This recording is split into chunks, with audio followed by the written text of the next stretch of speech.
Section 3.4 Benefits of Functions. Now that you've seen a number of functions, we hope you're starting to get a feel for how functions are used in software. We already mentioned that functions are critical in performing problem decomposition. Beyond problem decomposition, functions are valuable in software for a number of other reasons, including the following. Cognitive load. You may have heard of cognitive load before. It's the amount of information your brain can handle at any given time and still be effective. If you're given 4 random words and asked to repeat them back, you might be able to do that. If you're given the same task with 20 words, most of us would fail because it's too much information to handle at once.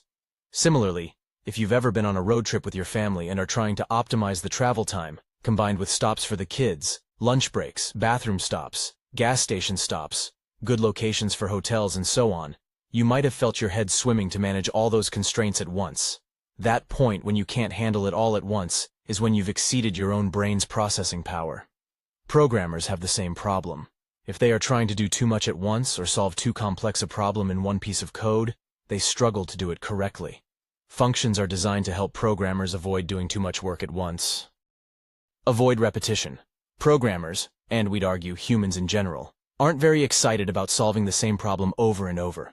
If I write a function that can correctly compute the area of a circle once, I don't need to write that code ever again.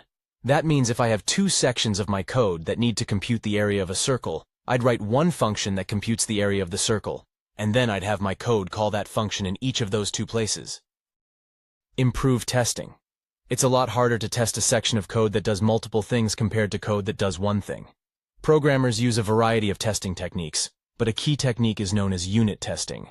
Every function takes some input and produces some output. For a function that computes the area of a circle, for example, the input would be the circle's radius, and the output would be its area. Unit tests give a function an input and then compare that input to the desired result.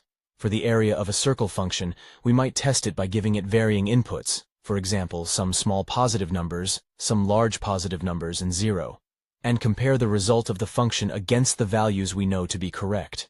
If the answers from the function match what we expect, we have a higher degree of confidence that the code is correct.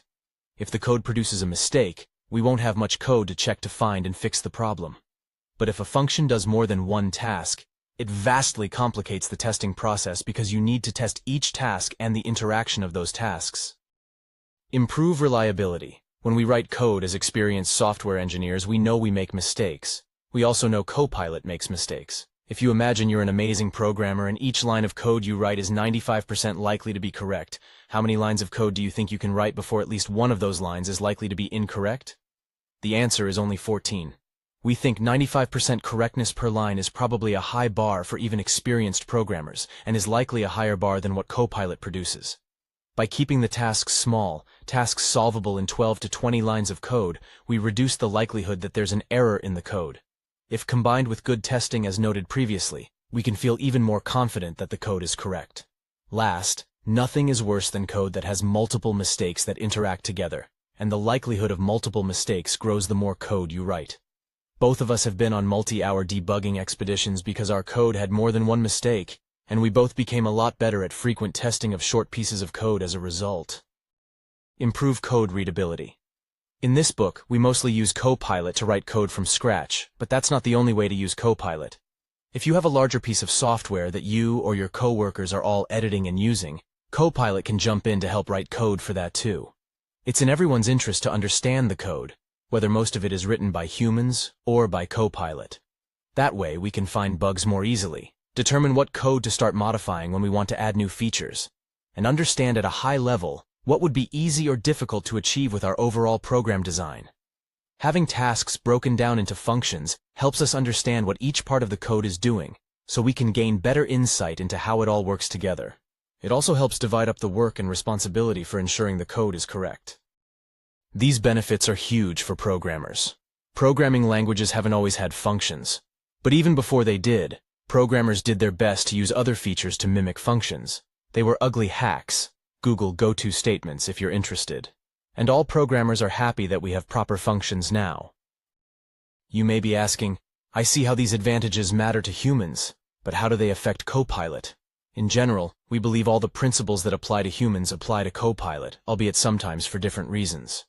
Copilot may not have cognitive load, but it's going to do better when we ask it to solve problems similar to what's been done by humans before. Because humans write functions to solve tasks, Copilot will mimic that and write functions as well. Once we've written and tested a function, whether by hand or by Copilot, we don't want to write it again. Knowing how to test if your program is working properly is just as essential for code produced by humans as it is by Copilot. Copilot is as likely to make mistakes when it generates code, so we want to catch those mistakes quickly, just as we do with human-written code. Even if you only work on your own code and never have anyone else read it, you'll often have to go back years later to edit what you've written. Having done this ourselves, we can attest that it's important for your code to be readable for your future self.